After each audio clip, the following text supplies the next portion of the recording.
Hello everyone, आप सभी लोग कैसे हैं। आई होप सभी लोग खैरियत से होंगे, मज़े में होंगे। आज मैं रसमलाई की रेसिपी शेयर कर रही हूँ। आज मैंने रसमलाई बनाई है तो मैं उसी की रेसिपी को शेयर कर रही हूँ। तो जो रसमलाई बनी है बहुत ही अच्छी बनी है, बिल्कुल बाज़ार जैसी बनी है, बहुत ही टेस्टी।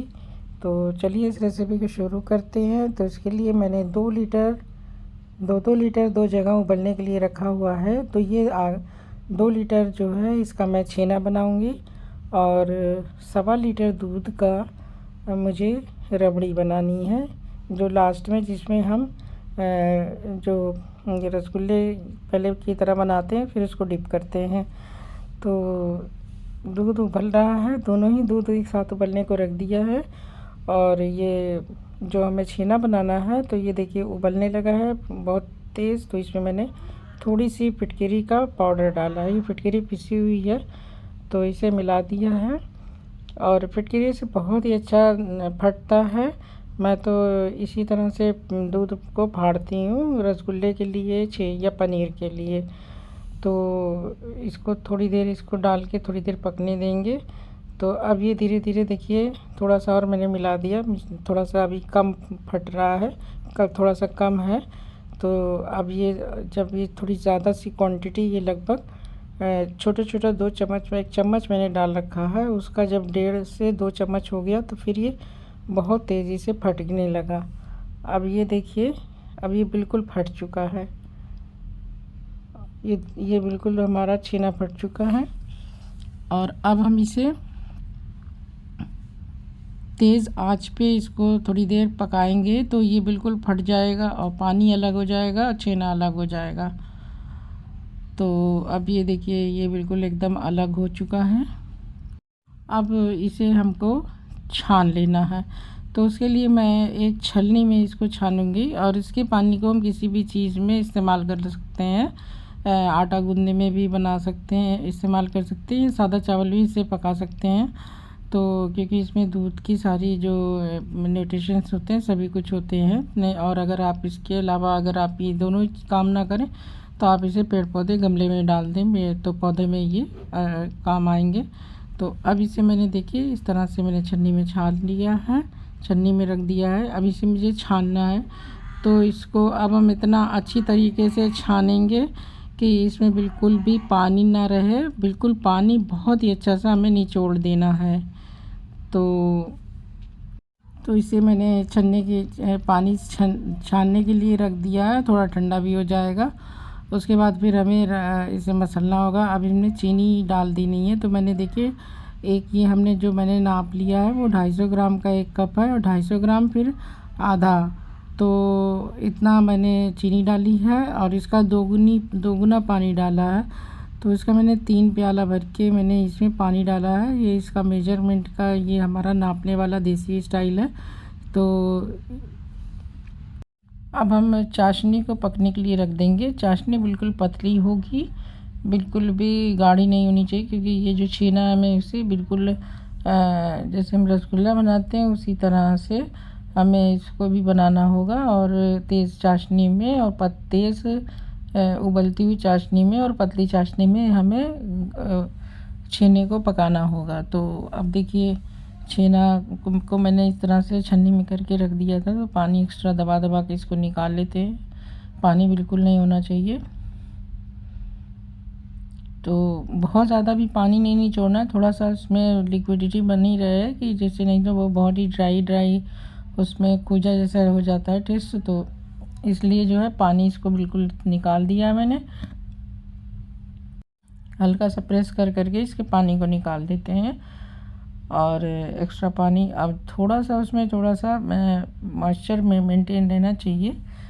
तो हमारी चाशनी पक रही है, एक तरफ हमारा दूध भी बन रहा है रबड़ी के लिए, जो गाढ़ा करना है। जैसे हमारा 1/4 दूध हमें इसको हमारा जो 1 हिस्सा दूध हमें कम कर लेना। मैंने मान लिया कि 1.25 किलो दूध रखा है तो हमारा 1 किलो दूध बचना चाहिए, और बाकी हमें उसको गाढ़ा कर लेना है। लेकिन बहुत ज़्यादा गाढ़ा भी नहीं करना है, क्योंकि हमारी चाशनी में, क्योंकि बाद में इसको वो उसे सूखेगी नहीं, तो बहुत ज़्यादा गाढ़ी रहेगी तो वो अपने अंदर सोख नहीं पाएगी चाशनी, जो हमारी जो हम ये छेने की वो टिकिया वगैरह जो डालेंगे। तो इस वजह से हमें इसी एक बैलेंस में ही हमें बनाना होगा। तो अब ये देखिए चाशनी हमारी पक रही है, चीनी गल जाएगी, वो एक उबाल आ जाएगा तो मैं इसे बंद कर देती हूँ। और क्योंकि हमें उबल पतली चाशनी में ही, हमें गाढ़ी चाशनी हमें करनी नहीं, पतली चाशनी में ही हमारे जो है छेने हमारे पकाए जाएंगे। तो छेना ठंडा हो जाए पहले, तो उसके बाद हमें उसे मसलना है। और जो दानेदार छेना भी रहता है फिर बाद में वो इतना मसल दिया जाता है तो बिल्कुल बहुत ही ज़्यादा फाइन सा हो जाता है। तो अब ये देखिए ये मैंने छेना ठंडा हो गया था तो इसको मैंने मसलना शुरू कर दिया। तो इस तरह से हमारा छेना हो चुका है। अब इसको इस तरह से ऐसे रगड़ रगड़ के इसको मसल लेंगे और कुछ देर तक पहले मसल लेंगे। जब एकदम फाइन हो जाएगा तब इसमें हमें कॉर्नफ्लोर मिलाना है। तो इसमें 2 चम्मच हम कॉर्नफ्लोर मिला देंगे। तो वो बस थोड़ी सी बाइंडिंग के लिए ये कॉर्नफ्लोर मिलाते हैं, क्योंकि ये थोड़ा सा चिपटा बनाना है। क्योंकि मैंने रसगुल्ले में मैं कॉर्नफ्लोर नहीं मिलाती हूँ, लेकिन रसमलाई में इसे मिला देते हैं। तो अब इसको देखिए एक बार टेस्ट कर लेते हैं कि ये अगर इसमें क्रैक्स नहीं आ रहे हैं तो समझिए कि आपका सही है। लेकिन अभी से चूँकि हमें चपटी चपटी इसको बनानी है, थोड़ा सा गोली नहीं बनानी, इसको हल्का सा प्रेस भी करना है, तो इसलिए हम थोड़ा सा जो है इसमें कॉर्नफ्लोर मिला देते हैं ताकि इसमें क्रैक्स ना आने पाए।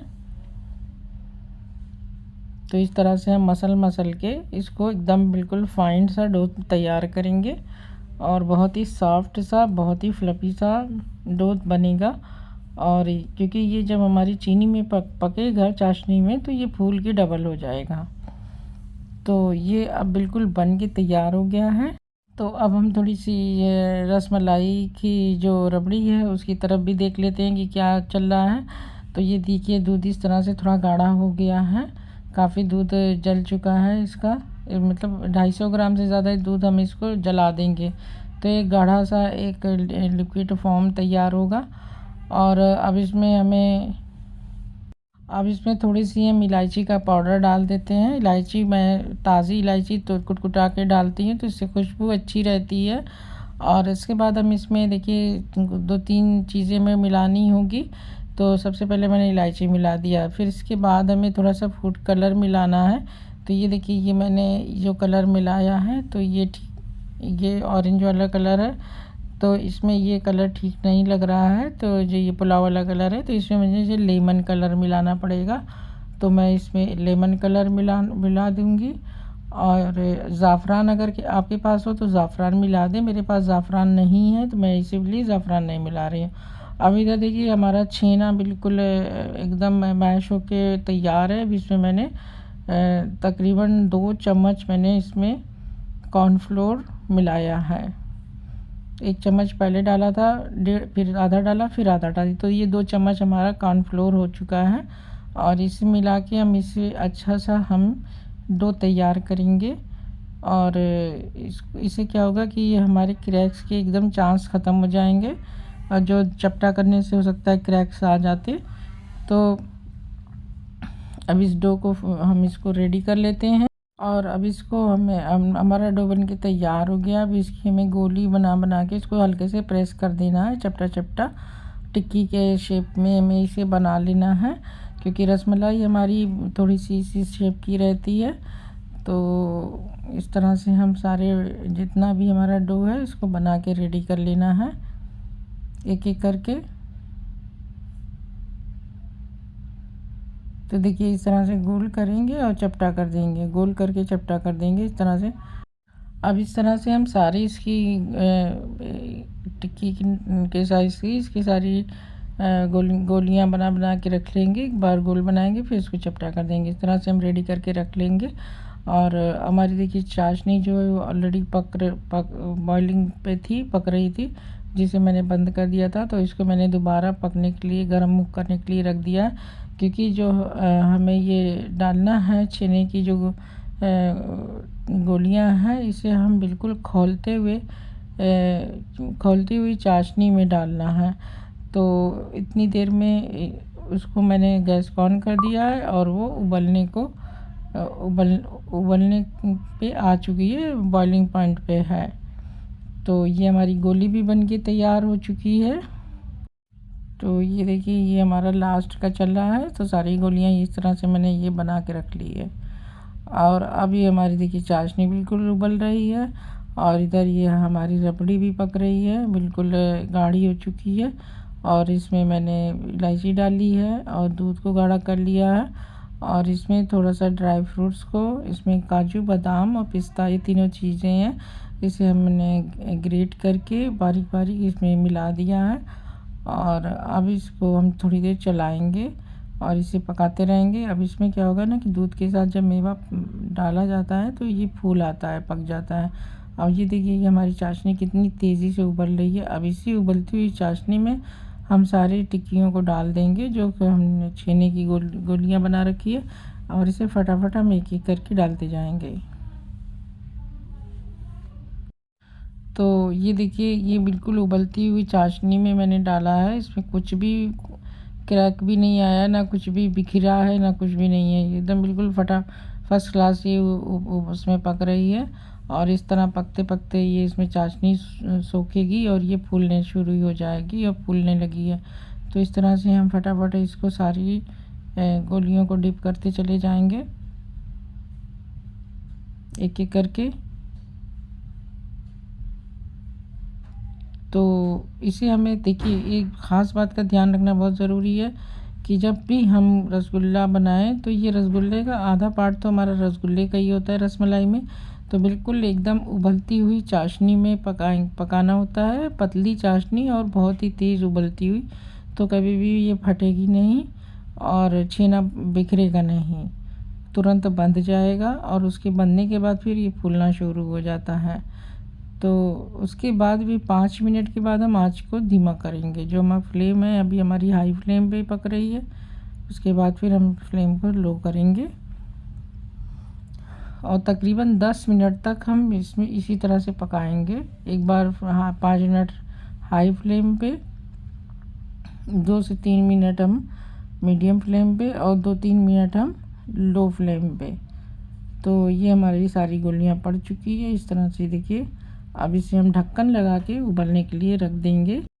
अब 5 मिनट हो चुका है, अब चेक करते हैं। तो ये देखिए, ये फूल के इस तरह से इसके डबल हो चुका है और ये इस तरह से है। अब 2-3 मिनट इसे ढक्कन लगा के ही अभी हम 3 मिनट लो फ्लेम पे, मीडियम फ्लेम पे पकाएंगे, फिर 2 मिनट लो फ्लेम पे पकाएंगे और उसके बाद हम इसे बंद करके 10 मिनट के लिए रख देंगे।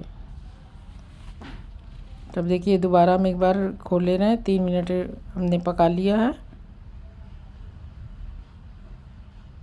तो ये इस तरह से पक रहा है। तो इससे क्या होगा कि हमारी चाशनी जो है, हमारा छेना फूल आएगा।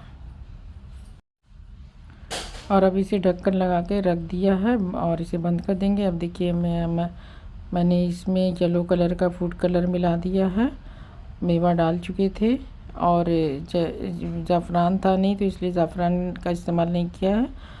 और हमारी रसमलाई की रबड़ी बिल्कुल बनके तैयार हो चुकी है। लास्ट में हमें इसमें देखिए आधा कप चीनी मैंने इसमें मिला दिया है।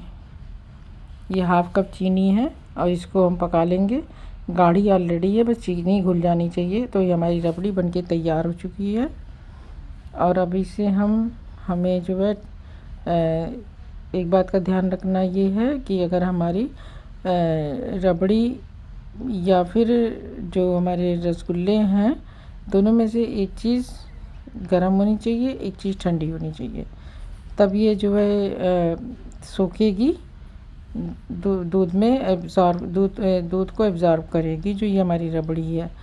तो ये बिल्कुल देखिए बहुत गर्म है। मैंने रसगुल्ले को ठंडा कर रखा है। और इसे जो है देखिए, ये मेरी थोड़ी वीडियो स्किप हो गई है। इसको हल्का हल्का प्रेस करके हथेली पे रख के इसके शीरे को निचोड़ दिया है। हल्का सा प्रेस करेंगे, बहुत ज़्यादा नहीं। और इसे इस तरह से एक डिश में मैंने इसको निकाल दिया है और सेट कर दिया है, जैसे हलवाई लोग करते हैं। फिर इसके बाद इसके ऊपर से ये जो दूध की रबड़ी है, इसके ऊपर स्प्रेड कर देंगे और इस तरह से फिर ये इसमें चूँकि हमने इसको हथेली पे रख के इसको प्रेस करके इसके शीरे को निकाला है, तो ये इसके दूध को पीना शुरू कर देगी। तो ये धीरे धीरे ये इसको सोखेगी।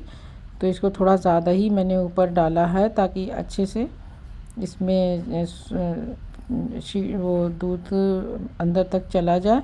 और अब इसके ऊपर से हम पिस्ते से गार्निश कर देंगे इस तरीके से। ये देखिए, ये हमने पिस्ते से इसको सजा दिया और अब इसे फ्रिज में रख देंगे ठंडा होने के लिए, क्योंकि हमारा जो इसमें रबड़ी है ये बहुत गर्म है। तो जब ये ठंडी हो जाएगी तो ये धीरे धीरे जो रसगुल्ला जो है वो धीरे धीरे इसकी रबड़ी के रस को सोखेगा। तो ये हमारी रसमलाई की रेसिपी बनके तैयार है। और आई होप कि आपको रेसिपी में पसंद आई होगी। आप सभी लोगों का बहुत बहुत शुक्रिया। Thank you for watching my video. Next video में मैं फिर मिलूँगी। Thank you.